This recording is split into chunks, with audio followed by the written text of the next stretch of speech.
विश्व 24 न्यूज हर पल आपके साथ। आता येत अजित पवार उर्मट आहे। मी दोन मधल्या प्रतिक्रिया सांगतो। अजित पवार उर्मट आहेत आणि म्हणून आम्ही अजित पवारांना मतदान करणार नाही, त्याच्याऐवजी आम्ही सुप्रिया सुळेंना मतदान करू। काही लोकांचं असं म्हणणं आलं की एका बाजूला लांडगा आहे आणि एका बाजूला वाघ आहे, कुठच्याही पिंजऱ्यात टाकलं तरी तेच आहे। आम्ही मतदान कसं करणार ते, आणि जेव्हा माझ्या हे लक्षात आलं जनतेची अडचण, त्यावेळेस मी ठरवलं की 6,86,000 मतदान हे पवारांच्या समर्थनार्थ आहे। बारामती लोकसभा मतदार जवळजवळ 5,50,000 ते 5,80,000 मतदार पवार विरोधक आहेत। ते ना सुप्रियाताईला मत देऊ इच्छित ना सुनेत्रताईला देऊ इच्छित। मग त्यांना लोकशाहीमध्ये बाबासाहेब आंबेडकरांनी, डॉक्टर बाबासाहेब आंबेडकरांनी जो प्रचंड मोठा असं हे संविधान आणि निवडणुकीचा अधिकार, आपलं सरकार नेमण्याचा अधिकार जो दिलेला आहे, त्या अधिकाराची अंमलबजावणी करायची असेल, आपल्या आवडीचा किंवा काम करणारा खासदार आमदार निवडायचा असेल, तर मतदान करण्याची अंबानींना एक मत आणि सर्वसामान्य एखाद्या शेतकरी कुटुंबातल्या झोपडीत राहणाऱ्या महिलेला सुद्धा एक मत, ही एवढी डेमोक्रेसी लोकशाही प्रचंड तयार करून ठेवली। आणि मग जर त्यांना अशा नावडत्या लोकांना मतदान करण्याची संधी जर मतदारांना मिळाली नाही, तर तो डेमोक्रेसीचा, लोकशाहीचा आणि बाबासाहेबांनी निर्माण केलेल्या सगळ्या व्यवस्थेचाच कुठेतरी घात होतोय। असा प्रकार माझ्या नजरेत आल्यानंतर मी ठरवलं, माझी पुरंदरचे तो लोक बोलतायत की आम्हाला बदला घ्यायचा, मी नाही बोलत, नियती बदला घेईल आणि तो बदला सगळ्या बाजूने त्यांचा झालेला आहे। जेव्हा पवार साहेब स्वतः त्यांच्या मुलाबद्दल माझ्या नातवाच्या म्हणण्याला कवडी मोलाची किंमत नाही हे म्हणाले, त्या दिवशीच संपलं। तुम्हाला घर सोडून जावं लागलं त्या दिवशीच संपलं। पार्टीचा शपथविधी घ्यावा लागला त्या दिवशी तुमची क्रेडेन्शियल संपलं होतं। आजच्या घडीला काय परिस्थिती आहे सगळ्यांना सगळं माहित आहे। आणि म्हणून बारामती लोकसभा मतदारसंघातील लोकशाहीला मानणाऱ्या, घराणेशाहीला, कुटुंबशाहीला आणि साम्राज्यवादाला न मानणाऱ्या सर्वसामान्य मतदारांना मतदानाचा हक्क मिळावा म्हणून मी ही निवडणूक लढणार। आणि म्हणून एका शब्दात ही लढाई अशी असेल, पवार वर्सेस बारामती लोकसभा मतदारसंघातील सर्वसामान्य माणूस। सगळ्यांना यांनी त्रास दिलाय। भोरचे आमचे आदरणीय अनंतराव थोपटे मुख्यमंत्री झाले असते 1999ला, भोरचा सुपुत्र एक मावळा मुख्यमंत्री झाला असता। निव्वळ पुण्यामध्ये कोणी मुख्यमंत्री झाला तर आमच्या साम्राज्याला हादरा बसेल म्हणून त्यांना पाडण्यात आलं। संग्राम थोपटेंना महाविकास आघाडीत मंत्री कोणी होऊ दिलं नाही। संग्राम थोपटेंना संपूर्ण विधानसभेचं अध्यक्षपद, सर्वोच्च पद मिळत असताना, काँग्रेसने सांगितलेलं असताना ते होऊ दिलं नाही, अजित पवारांनी होऊ दिलं नाही। पुण्यामध्ये दुसरा कोणीच मोठा नको, आम्हीच पुण्याचे मालक, पुणे जिल्ह्याचे मालक, फक्त बारामतीचे नाही। अशा प्रकारची मानसिकता यांची आहे, ती मानसिकता मोडली पाहिजे। हर्षवर्धनकडून मतदान करून घ्यायचं लोकसभेला आणि विधानसभेला हर्षवर्धन साहेबांना धक्का देऊन टाकायचा, अपक्ष उभे करायचे, इतर उमेदवार उभे करायचे। अशा प्रकारची फसवेगिरी आणि फसवेगिरी करणे हा आमचा जन्मसिद्ध अधिकार अशा आविर्भावात राखते। एखाद्याने एखादी चूक केली किंवा काय फसवणूक केली तर त्याला निदान पश्चाताप असतो, यांना कसलाही पश्चाताप नाही। आमचा तो अधिकार आहे जन्मजात लोकांना फसवणे किंवा लोकांची वाटोळ करणे। आणि म्हणून सगळ्या मतदारसंघामध्ये जे आज 2 दिवसामध्ये साधे शेतकरी, शेतात 15-20 शेतकरी आहेत, मला फोन केलेला फोन ऑन आहे, बापू माघार घ्यायची नाही, आम्हाला मतदान करायचं। तुम्हाला एका मुलाचा एकच टॅग लाईन मी तुम्हाला सांगतो, माझं कुठचं तरी टीव्हीची मुलाखत होती, त्याच्या खाली कॉमेंट्स होत्या आणि त्या कॉमेंटमध्ये त्या मुलाने लिहिलं होतं, विजय बापू शिवतारेंना बारामती लोकसभा मतदारसंघात एक मत म्हणजे दोन्ही पवारांचा पाडाव, हा दुर्मिळ योग आज तुम्हाला आलाय। विजय बापू शिवतारेंना दिलेलं एक मत सरंजामशाही, प्रस्थापितगिरी संपेल असा त्याचा अर्थ होतो। आणि म्हणून लोकशाहीमध्ये जेव्हा लोक पेटून उठतात पार्थ पवारांच्या वेळेस सुद्धा अजित पवारांनी खूप मोठी तयारी केली होती, काय धुवा होता सगळा. पण जनतेने हातात निवडणूक घेतली आणि हुकुमशाही सरंजामशाही चालणार नाही हे दाखवून दिलं जनतेने मावळच्या. त्याचप्रमाणे बारामती लोकसभा मतदारसंघातील सर्व मतदारसंघातील लोक, आम्ही 41 वर्ष तुम्हाला मतं देतोय. पुरंदरला काय एक प्रोजेक्ट दिलाय पवारांनी तो दाखवावा. सगळे केंद्राचे प्रकल्प, राज्याचे प्रकल्प, medical college, women's hospital, ESIC hospital, शेतकीचे सगळे प्रकल्प, डेअरी तिकडेच, मोठे मोठे कारखाने तिकडेच. आम्ही तुम्हाला बारामतीपेक्षा 2 वेळा पुरंदरने जास्त मतं दिले. तुम्ही त्या बदल्यात आम्हाला काय दिलंय? आम्हाला म्हणजे आमच्या लोकांना. तुम्ही ठराविक काही असतील लोक तुमचे, पण शेतकऱ्यांना काय दिलं? बोरला काय दिलं? दौंडला काय दिलं? इंदापूरला काय दिलं? तुम्ही पंतप्रधानांना घेऊन यायचं आणि बारामती शहर दाखवायचं. तुम्ही जरा बारामती शहराचा, बारामती तालुक्याचा पश्चिम भाग 29 गाव जरा दाखवा ना. मला आव्हान आहे तुमचं की 29 गावात आज आपण जा. आंबीपासून भोयटेवाडेपासून पियाला पाणी नाही. इरिगेशन सिंचनाचं तर वेगळं राहिलं. 50 वर्ष तुम्ही त्या 29 तुमच्याच तालुक्यातल्या लोकांना पाणी देऊ शकला नाही. जे बारामती बागायत आहे ते ब्रिटिश कालापासून आहे, हे पवारांनी केलेलं नाही. सगळे कारखाने असतील, काय असतील, हे काय कोणी बनवले, कोणी लुटले. त्यामुळे एक आता प्रसंग असा आलाय की या लोकशाहीमध्ये कुणी ना कुणीतरी डेअरिंग केली पाहिजे, कुणी ना कुणीतरी धाडस केलं पाहिजे, लोकांची बाजू मांडली पाहिजे आणि प्रस्थापितांच्या विरुद्ध दंड थोपटून उभं राहिलं पाहिजे.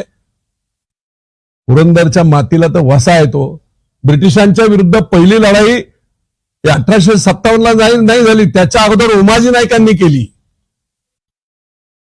हा इतिहास आहे पुरंदरचा. संभाजी राजांचा जन्म इथे झालेला आहे. महाराजांची पहिली लढाई या पुरंदरमध्ये झाली आहे. बेलसावांनी खळदला. अख्ख्या महाराष्ट्राचं कुलदैवत याच मातीत आमच्या खंडोबाला आहे, जेजुरीला आहे. भुवनेश्वराचं मंदिर यादवकालीन लोकांनी बांधलं. 3000 किलोमीटर लांब येऊन का तिकडे जागा नव्हती का?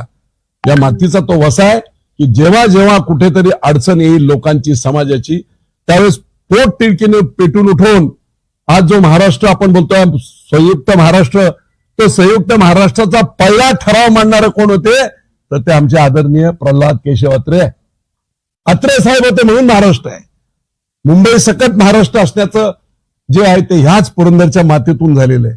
आणि म्हणून आज इथून मतदान मिळवायचं आणि त्या मतदानाच्या जोरावर तुम्ही राज्यात ब्लॅकमेलिंग करायचं, देशात ब्लॅकमेलिंग करायचं. हे ब्रह्मराक्षस हा रावण आम्हीच तयार केलेला आहे. आम्ही मतं देऊन तयार केलेलं आहे. आणि बाहेरचा माणूस कोणी येणार नाही. या पापाचं आम्ही केलेलं पाप आहे. या पापाचं परिमार्जन ते आम्हालाच करावं लागेल या मतदारसंघातील मतदारांना. आणि म्हणून ती लढाई आहे. या रामायणातला रावणाच्या विरुद्ध लढणारा, रामाच्या बरोबर असणारा विभीषण विजय शिवतारे. निर्णय घ्यायला उशीर झालाय का? आणि अजित पवार काही निर्णय घ्यायला उशीर नाही. लोक हुशार आहेत, प्रचंड हुशार आहेत. मीडिया आता हे झालेलं आहे. आता काय पहिल्या मोठ्या मोठ्या सभा घ्यायला तसं नाही. 100 लोकांच्या समोर जरी हे केलं तरी टीव्हीवाले दाखवतात, 13 कोटी लोक बघतात. जनता सुज्ञ झालेली आहे. घराघरा बसून मोबाईलवरून सर्व लोक, तरुण मुलं, महिला सगळं बघतात. त्यामुळे प्रचार आता हा खूप सोपा.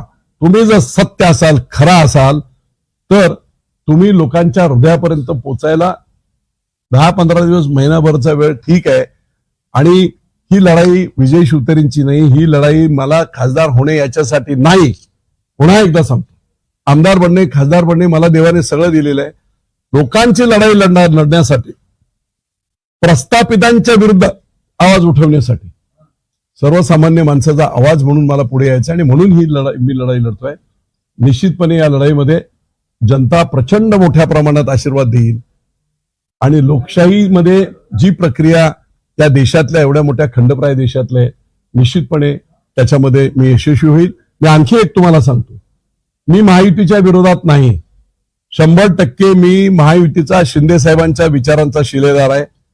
मी देवेंद्र फडणवीसांना गुरु मानणारा माणूस आहे. नरेंद्र मोदींना निष्ठास्थान मानणारा मी माणूस आहे. याच नरेंद्र मोदींच्या हातात तिसऱ्यांदा देश दिला पाहिजे. लोकांच्या हितासाठी दिला पाहिजे. देश पुढे नेण्यासाठी दिला पाहिजे. आणि म्हणून याच विचारांचा मी आहे. परंतु इथली लढाई ही वेगळी आहे. इथली लढाई अशी आहे की एक कोणतरी आपल्याकडे आला आणि तोही ब्रह्मराक्षसच आहे. आणि लोकांची इच्छा आहे, माझी इच्छा नव्हती. अचानकपणे मी हे डिक्लेअर केलं. त्याचं कारण आहे की अंडरकरंट मी सगळा पाहिलाय आणि त्या अंडरकरंट हे करून लोकांचा आदर करून, मतदारांचा आदर करून मी इथे येतोय. आणि नमो विचार मंच या नावाखालीच ही निवडणूक आमची होईल. अनेक प्रकारचे बरेच लोकांनी सांगितलं प्रेशर येतील, काय येतील. आमची विनंती आहे सर्व नेत्यांना आपल्या माध्यमातून, ही लढाई महाराष्ट्रामध्ये जो काय गेले 1978 नंतरचा जो अत्याचार झाला आणि बाजारू राजकारण कोणी केलं असेल, यशवंतराव चव्हाणांपासून वसंतदादा पाटील, बाळासाहेब देसाई, तुमचे अशोक चव्हाणांचे वडील शंकरराव चव्हाण, केवढी टोले जंग माणसं, दिवस रात्र लोकांसाठी झटणारी माणसं. बाजारू राजकारण नंतर आलं आणि असं म्हटलं जातं, जेने राजा बेपारी तेने प्रजा भिकारी. सगळेच अशा पद्धतीने कमर्शियल झाले. लोकांना सुद्धा आता जिकडे तिकडे बघाल तिकडे हेच पैशांची वाटप वगैरे महाराष्ट्रात कधी होती? अशा प्रकारच्या बेकार निवडणुका कोणी सुरुवात केल्या? आणि म्हणून पैशातून सत्ता आणि सत्तेतून पैसा, हे कालचक्र कुठेतरी थांबलं पाहिजे. आणि अगदी देवेंद्र फडणवीसांच्या भाषेमध्ये हे कालचक्र आहे. बारामतीतली ही निवडणूक सुद्धा कालचक्राचाच एक भाग आहे. आणि आम्ही सर्वजण जनतेच्या आशीर्वादाने निश्चितपणे निवडून येऊ. विजय शिवतारे खासदार झाला म्हणजे अख्ख्या बारामती मतदारसंघातला प्रत्येक स्वाभिमानी माणूस खासदार झाला. आणि निश्चितपणे सर्व बाजूला न्याय देण्याचं काम निश्चितपणे आपण सर्वजण करू. बाहेर पडणार का? म्हणजे तुमची बंडखोरी आहे किंवा अपक्ष लढवणार? मी बंडखोरी एक लक्षात दे, मी दोन दिवस मी सांगतोय, बंडखोरी हा शब्द इथे लागूच होत नाही. लोकशाहीला वाचवण्यासाठी तेच पवार अगोदरचा लढाई अशी असायची की पवार विरुद्ध कांचनताई होती, जानकर होते, विरोधकांना लोकशाहीमध्ये आपले मत. पण इथे आता पवार वर्सेस पवार. शिवसेना सोडणार तुम्ही त्यासाठी? शिवसेनेतनं बाहेर नाही, आता बाहेर पडण्यास मी आता लढाई लढणार हे नक्की झालंय. मी बंड नाही, याला परत सांगतो मी तुम्हाला, हे बंड नाही, हे शिवसेनेचं बंड नाही, ही न्यायाची लढाई. याच्या अगोदरी अपोजिटला असायचं ना कोणतरी. पवार एका बाजूला असायचे, दुसऱ्या बाजूला कांचन कुले होत्या, कधी नलावडे होत्या, कधी जानकर होत्या. आज कोण आहे? पवार वर्सेस पवार. मग या 5,80,000 लोकांनी जायचं कुठे? म्हणून ही न्यायाची लढाई लोकशाहीतली मी लढतोय. मी बंड करत नाही. लोकांची जी भावना आहे ती भावना व्यक्त करण्यासाठी त्यांना मतदानाची संधी मिळावी म्हणून हे काम. तुम्ही याचं नाव नमो विचार मंच केलेलं आहे. तुम्ही शिवसेनेचे पदाधिकारी आहात, याआधी मंत्री राहिलेला आहात. तुम्ही शिवसेनेच्या नावानं मंच काढण्याच्या ऐवजी तुम्ही नमो विचार मंच काढला. देशामध्ये अजित पवार हे नरेंद्र मोदींकडे गेलेले आहेत. नरेंद्र मोदी अजित पवारांचं कौतुक करतात. तुम्ही नरेंद्र मोदींच्याच नावाने विचार मंच काढता आणि अजित पवारांना आव्हान देता. म्हणजे वरचे नेते अजित पवारांचं कौतुक करता, तुम्ही अजित पवारांच्या विरोधात लढता. हा विरोधाभास नाही का वाटत? तुम्ही नरेंद्र मोदींच्या नावाने विचार मंच केला, याचं कारण काय? तुमच्यावरती असा आरोप होतोय, बापू काही नेते असं काळजी सांगतात की हे भाजपचंच काम आहे, भाजपनंच बापूंना सांगितलंय का की निवडणूक लढवा म्हणून? एकदा स्पष्ट करा. बिलकुल नाही, कोणत्याही नेत्याशी चर्चा नाही. माझी चर्चा, मी फिरलो सगळ्या मतदारसंघांमधून, लोकांनी मला काय सांगितलं. मी काळूबाईच्या मंदिरामध्ये राख नावाच्या गावात गेलो होतो. मंदिराला भेट दिली, सतरंजीवर 200 लोक होते. आणि ज्या रिॲक्शन मी तिथे पाहिल्या, आम्हाला मत ना सुप्रियाताईला द्यायचं आहे, 15 वर्ष त्यांनी काय केलेलं नाही, ना आम्हाला सुनेत्रताई. कोण सुनेत्रताई? अजित पवारांची मिसेस म्हणून आम्ही मतदान करायचं? काय लोकशाही आहे? काय कॉन्ट्रीब्युशन? आणि म्हणून अजिबात नाही. कोणत्या नमो मी एवढ्यासाठी म्हणतोय, नरेंद्र मोदींवर या देशातल्या करोडो लोकांची श्रद्धा आहे, तशी विजय शिवतारेंची श्रद्धा आहे. आज बाळासाहेब असते तर गोष्ट वेगळी असती. शिंदे साहेब कोणाला मानतायत? नरेंद्र मोदींना.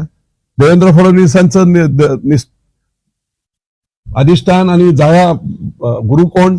नरेंद्र मोदी. सर्वांचेच नरेंद्र. कारण देशाला चालवायला आदरणीय पंतप्रधान नरेंद्र मोदींशिवाय दुसरा पर्यायच नाही आहे. आणि डेडिकेशन काय आहे त्यांचं? त्याच्यात सगळ्यात महत्वाची 70 वर्ष काँग्रेसने राजकारण केलं. त्या राजकारणामध्ये प्रत्येक जिल्ह्यात त्यांनी सुभेदार नेमले. एकाचा कारखाना, एकाची दूध डेअरी, एकाची बँक. नरेंद्र मोदींनी देश आणि भाजपचा शेवटचा एंड गोल काय आहे? राष्ट्र. RSS असो, भाजप असो. आणि म्हणून देशाप्रती कमिटेड. चुकीचं ठीक आहे, ईडी करून कोणाला नामावर सगळं काय करत असतील, पण शेवटी त्या सगळ्याचा एंड, त्या सगळ्याचं अंतिम ध्येय हे राष्ट्र घडवणे आहे. आणि म्हणून नरेंद्र मोदी, ते आता द्रोणाचार्य सुद्धा, मला मानू न मानू, द्रोणाचार्यनी एकलव्याला ऍक्सेप्ट केलं नव्हतं, पण तरी एकलव्य झाला मोठा योद्धा. होऊ शकते नाही. बापू, तुम्ही महायुतीकडे जागेची मागणी का केली? आता ते महायुती, ते आमचे नेते करत असतील. ते आता हे सगळं पाहिल्यावर नेते करतील, बोलतील काय असेल. आणि महायुतीच्या जागा अधिकच्या याव्या याकरता आता अमित शहा प्रयत्न करतायत, देवेंद्र फडणवीस करतायत. महायुतीकडून आपल्याला जर विधानसभेची काही ऑफर आली, विधानसभा कोणी पाहिली हो? 6 महिन्यात विधानसभा मी आज सांगतो तुम्हाला, 2024 ची विधानसभा सगळे सेपरेट लढतील. सेपरेट लढले नाहीत आम्ही सगळे, तर आयते उमेदवार पवार साहेबांना आणि उद्धव ठाकरेंना मिळतील. होणारच नाही, ते पोस्ट अलायन्स होईल. आणि विधानसभा कोणी पाहिले?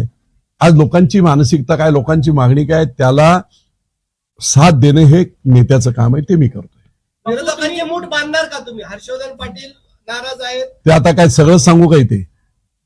बापू, तुम्ही आता एकीकडे तुम्ही निवडणूक लढवण्यावरती ठाम आहात, दुसरीकडे महायुतीमधले एक नेते आनंद परांजपे असं आव्हान देत आहेत, विजय बापूंनी जर इकडे निवडणूक लढवली तर आम्ही तिकडे श्रीकांत शिंदेना पाडणार. एकनाथ शिंदेचे ते चिरंजीव आहेत, श्रीकांत शिंदे तुमचे नेते आहेत. जर कदाचित असा निर्णय तिथे घेतला तर तुमच्या नेत्यासाठी तुम्ही माघार घेणार का? काय सांगणार अशा वेळी नेत्या? एक लक्षात घ्या, उद्या त्याच्या चर्चा होतील, हे होईल. सगळ्यात मोठा पक्ष आज भाजप आहे. आणि भाजपचं आजचं उद्दिष्ट काय? 400 पार करायचं. पण त्याच्यावर महाराष्ट्रातलं सगळ्यात मोठं उद्दिष्ट काय आहे? राज्याला त्रास देणारे पवार नको. महायुतीचं ते एक उद्दिष्ट आहे. ते तसंच सक्सेस होणार नसेल. लोक बोलतायत की मी आता तुम्हाला अगदी ओपन सांगतो की ज्या गावागावच्या लोकांच्या प्रतिक्रिया आहेत ना, त्या आहेत की अजित पवार नाही जिंकू शकत. आमची लढाई ही सुप्रिया सुळेंशी होईल. अजित पवार जिंकू शकत नाहीत. त्याचं कारण उर्मटपणा. साधे लोक बोलतायत. देवाची शपथ घेऊन सांगतो, ह्या रिॲक्शन्स आहेत. त्यामुळे काम खूप मी चांगलं करतो, त्याच्यावर कोणालाही. आता मला काल माहित पडलं की भिंताडे नावाचे भाजपचे एक कार्यकर्ते अजितदादाच्या विधान भवनाच्या बाहेरच्या केबिनच्या बाहेर होते. राजू भिंताडे आणि आणखी एक जण कार्यकर्ता, एक विधानसभेच्या दरम्यान ते उभे होते. तर ते बाहेर आले, काय रे इथे कशाला आला? जा ना तुमच्या चंद्रकांत दादा. हे उत्तर आहे. नावासकट सांगतो मी तुम्हाला. मला लोकांना ही असो, मी एअरपोर्टला गेलो, 2 मुख्यमंत्री, उपमुख्यमंत्री आणि मुख्यमंत्री येणार, 3 बुके घेऊन मी गेलो बारामतीला, ज्या दिवशी रोजगार मेळावा होता त्या दिवशी. मला वाटलं तिघे एकत्र येतील. अजित पवार बारामतीत होते, ते आले. आता म्हटलं हे काय दोघे वेगळे आहेत, हे आले लवकर. उघड महाराष्ट्राच्या जनतेला सांगतो, किती गुरमी माणसाला. मी म्हटलं ठीक आहे, उपमुख्यमंत्री आपलं प्रोटोकॉल आहे म्हणून मी काय मंत्री आहे, मी कोणी कार्यकर्ता नाही. ते असतील 50,000 कोटीचे, मी अब्जामध्ये काम करणारा माणूस आहे स्वतःच्या कर्तृत्वावर. मी आपला गेलो, दादा बुश, त्या अधिकाऱ्यावर त्या नावाला आणि असं आहे. माझा जिल्हा प्रमुख माझ्यावर होता, म्हणे बापू याला धडा शिकवलं पाहिजे. आजही माज गेलेलं नाही. ही वर्तणूक नाही चालणार राजकारणामध्ये. तुम्ही लोकांचे प्रतिनिधी आहात, तुम्ही अशा प्रतिनिधी ह्याला पाडतो, त्याला पाडतो, त्याला पाडतो. बापू, तुम्ही आता नमो विचार मंचाच्या नावानं निवडणूक लढवणार आहात. वरिष्ठ नेते हे ऐकून घेतील असं तुम्हाला वाटतं? कारण देवेंद्र फडणवीस सातत्यानं सांगत होते की नाही, बारामतीमध्ये कमळ फुलवायचं आहे, बावनकुळे सांगत होते कमळ फुलवायचं आहे. कमळ कुठे आहे? कमळ कुठे आहे? हा निर्णय घेतलाय का नेमकं? कमळ कुठे आहे? माहितीने एकत्रपणे बसून आता त्यांना 3 किंवा 4 जागा द्यायचा निर्णय घेतलेला. आता ते शिंदे साहेबांवर हे ते प्रश्न माझे नाहीत हो. ते सगळे मोठ्या नेत्यांचे, मी आपला साधा कार्यकर्ता आहे. माझे ते प्रश्न मला नको. बापू, अजित पवार तुमच्या सोबत आलेले आहेत, तुमच्या महायुतीचा घटक आहे. भाजपने, शिवसेने आणि राष्ट्रवादीने ठरवले की बारामतीलाही जागा सोडायची. अशात तुम्ही अजित पवार इकडे आले म्हणजे अजित पवार स्वच्छ झाले नाहीत. अजित पवार इथे आले म्हणजे अजित पवार त्यांच्या स्वार्थासाठी आले. दाखवताना ते बोलले नरेंद्र मोदी वगैरे, पण त्यांच्या हे सगळ्या महाराष्ट्राला माहिती आहे. त्यामुळे ते आले म्हणजे त्यांचे सगळे गुन्हे माफ झाले, त्यांना माफ करा. आणि आम्हाला आमचा जो अपमान केलेला आहे जनतेचा एवढा, म्हणून मी त्या दिवशी बोललो त्यांनी येऊन पालखी तळावर इथे माफी मागावी. विजय बापूंचा अपमान केला हे नाही, पुरंदरच्या जनतेचा अपमान तुम्ही केलाय, त्यांची विजय शिवतरेंची त्यांची माफी मागा.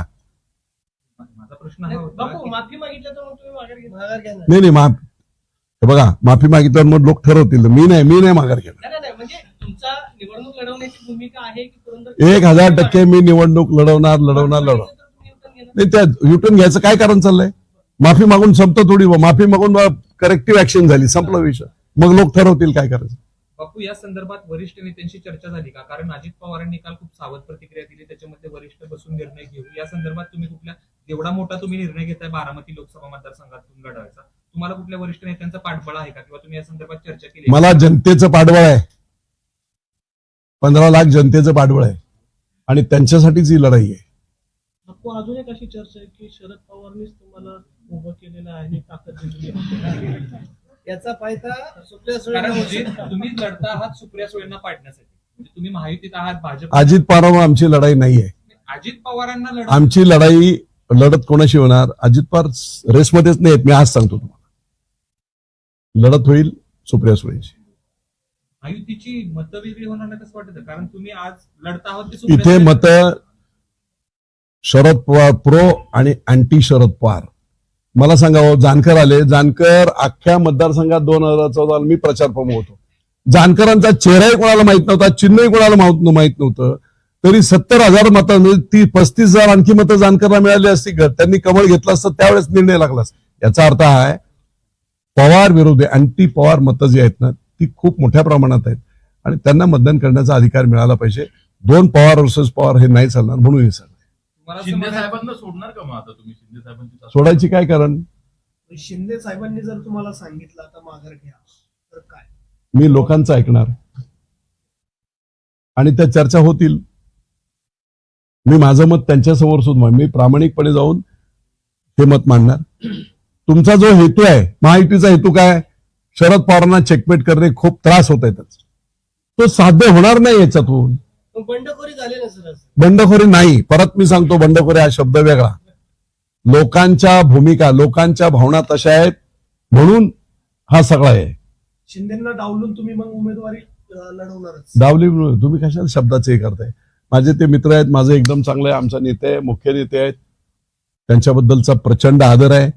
तुमच्या माहितीसाठी सांगतो की जेव्हा ते उठाव झाला, त्यांचा बंड सुद्धा उठाव झाला एका प्रिन्सिपल मुद्द्यांवर, त्यावेळेस ते सगळे आमदार जेव्हा गेले, त्यावेळेस महाराष्ट्रातला ते मुख्यमंत्री होण्याच्या अगोदर महाराष्ट्रातला मी पहिला मंत्री आहे ज्याने प्रेस कॉन्फरन्स घेऊन 5 दिवस अगोदर यांचे विचार बरोबर आहे, उद्धव साहेब काँग्रेस राष्ट्रवादी बरोबर गेले ते चूक आहे आणि म्हणून त्यांनी केलेला उठाव, या उठावाचं समर्थन करत मी त्यांच्याबरोबर आहे, माझी जनता त्यांच्याबरोबर, असं 5 दिवस अगोदर प्रेस घेऊन मी सांगितलं. या निर्णय घेण्यामागे आपल्या बरोबर हा निर्णय घेण्यामागे हे काही मित्रांना बोलू द्या. बरोबर गेला म्हणून त्यावेळेस एकनाथ शिंदेने उठाव केला. आता तेच अजित पवार तुमच्याकडे आले. एकनाथ शिंदे अजितदादांचं कौतुक करतात बारामतीमध्ये येऊन. तुम्ही म्हणताय की नाही एकनाथ शिंदे आमचे नेते आहेत. अमित शहा अहो, अलायन्स सगळं तुम्ही जरा भाषण काढा ना पाठीमागची. मला एक मिनिट. अजित पवारांनी एकनाथ शिंदेबद्दलचं एक मोठं वक्तव्य आहे त्यांचं. अरे काय, कुणाच्या वडिलांनी पक्ष स्थापन केला, शिवसेना कोणी वाढवला, कोणी हे केला, हे बरोबर सगळ्या अख्ख्या महाराष्ट्राला जगाला माहित असताना चिन्हा सोबत पक्ष पळून नेला, बरोबर आहे काय? त्यांनी काय केलं? त्यांचंच भाषण. एवढ्या राजकारणात वेगवेगळी भाषणं वक्तव्य होत असतात टाइम टू टाइम. मला एक कळते, मी प्रामाणिक आहे. लोकांची जी प्रामाणिक इच्छा आहे त्या इच्छेला साथ देण्याचं काम, शेवटी निर्णय काय लागेल तो लागेल, पण त्यांना मतदान करण्याची संधी देण्याचं काम, ते कर्तव्य मी करतोय, म्हणून मी हे करतोय. बाबू, बारामती लोकसभा मतदारसंघातल्या तुम्ही खरं तर पुणे जिल्ह्याचा विचार केला, त्यात बारामती लोकसभा मतदारसंघाचा विचार केला तर तुमच्यासारख्या लोकांचा अनेकांची अजित पवारांची संघर्ष झाला किंवा शरद पवारांची संघर्ष झाला. ही नाराजी जी खतखत आहे, भाजपमध्ये देखील लोक बोलत नाहीयेत, ते पदाधिकारी ते तुमच्याशी त्यांच्या मतांच्या आधारावरच तुम्ही हे बोलता. हे बघा, मतदान लोक जाऊन मतदान आज करतील. 50 वर्ष ज्यांच्याशी आम्ही संघर्ष केला त्यांना तुम्ही मत द्या म्हणून सांगायला गेलं तर भाजपचे कार्यकर्ते सुद्धा तेवढेच नाराज आहेत. आणि ह्या पुणे जिल्ह्यामध्ये, पुणे जिल्हा म्हणजे काय मक्तेदारी आहे का पवारांची? मला सांगा ना, एक तरी नेता मोठा होऊ दिला का? प्रत्येक नेत्याचे पाय कापण्याचं काम यांनी केलेलं आहे. आमच्याशिवाय मग फक्त बारामती लोकसभा मतदारसंघ नाही, पुणे जिल्हा दुसरं कोण नाही, आम्हीच. अशा पद्धतीने त्यांनी मग ते पिंपरी चिंचवडला असेल, पुण्यामध्ये असेल, ओव्हरऑल सगळा जिल्हा परिषद असेल, सगळीकडे जो साखर कारखाने असतील, कोऑपरेटिव्ह असतील, बँका असतील, ते बनवलेत कोणी? कारखाने बनवणारे वेगळे, बँका बनवणारे वेगळे, खस्ता खाणारे वेगळे, आता तिकडे बाप बनून बसणारे वेगळे. खतखत आहे सगळ्या लोकांच्या मनामध्ये. खतखत आहे बापू, परंतु या निर्णयामागे आपले गुरु कोण? माझी सामान्य जनता बारामती लोकसभा आणि मतदारसंघाचा नरेंद्र मोदींकडे मी बघून हे काम करतो. बारामती लोकसभा मतदारसंघाचा विचार केला गेला तर प्रामुख्याने 3 उमेदवारांच्यात लढाई होती. एक तर तुम्ही आहात, दुसरीकडे सुनेत्रा पवार आहेत आणि तिसरीकडे सुप्रिया सुळे आहेत. याचा नंबर लावायचा झाला तर पहिल्या क्रमांकावर कोण राहील, दुसऱ्यावर कोण राहील, तिसऱ्यावर काय राहील? पहिल्या क्रमांकावर विजय शिवतारे, दुसऱ्या क्रमांकावर सुप्रियाताई, तिसऱ्या क्रमांकावर सुनेत्राताई. अजित पवारांना तुम्ही या मतदाराच्या रेसमध्ये घेतच नाही. कोण कसे देतील मतदान? अजित पवारांना मतदान काय करावं? काय केलंय पुरंदरसाठी, काय केलंय भोरसाठी, काय त्यांनी केलेलं आहे? केलं काय नाही, उलट त्यांना लोकांना पाय कापण्याचं काम त्यांनी केलेलं आहे. सगळे नेते मोठे होते म्हणून मागाशी सांगितलं की थोपट्यांवर अन्याय कोणी केला, दादावर अन्याय कोणी केला, हर्षवर्धनवर अन्याय कोणी केला, खाली राहुल कुल साहेबांवर अन्याय कोणी केला, सुभाष कुल असताना अन्याय कोणी केले? कुठे नाही. सर्व ठिकाणी आपलं वर्चस्व राहून नेता उपजूनच द्यायचा नाही, त्याला मारून टाकायचा. हे फक्त त्यांनी इथे नाही केलं, पुण्यात सगळ्या महाराष्ट्रातले प्रमुख मराठा नेते, सोमेश्वर कोणी बनवलं, काकडेंनी बनवलं, माळीनगर कोणी शेमेकरांनी बनवलं, जाचकांनी छत्रपती बनवलं, खाली शितोळे त्यांनी दौंड बनवला. ही सगळी बँका कोणी केल्या? VSI वसंतदादांनी केली. कुठे आहेत लोक आता? आज काय सगळं ताब्यात कोणाचे? त्यामुळे ही खतखत कुणाला वाढूच द्यायचं नाही महाराष्ट्रामध्ये. अगदी शंकरराव कोल्ह्यांपासून बाळासाहेब विखे पाटलांपासून सगळ्यांना धारेवर धरण्याचं काम त्यांनी केलं. मी एकदा मध्ये मी एका इंटरव्ह्यूत बोललो होतो, 1998 नंतर कुणीही मुख्यमंत्री झाला तरी 2014 पर्यंत देवेंद्र फडणवीस जोपर्यंत मुख्यमंत्री झाले नाही तोपर्यंत सत्तेचं सेंटर बारामतीच होतं. कुणी विलासराव झाले तरी सत्तेचं सेंटर हेच होतं. सुशील कुमार झाले तरी सत्य सिल्वर ओकर जाऊन बोलायचं अलायन्सची गव्हर्नमेंट 15 वर्ष सगळं काय सत्तेचं सेंटर तेच होतं.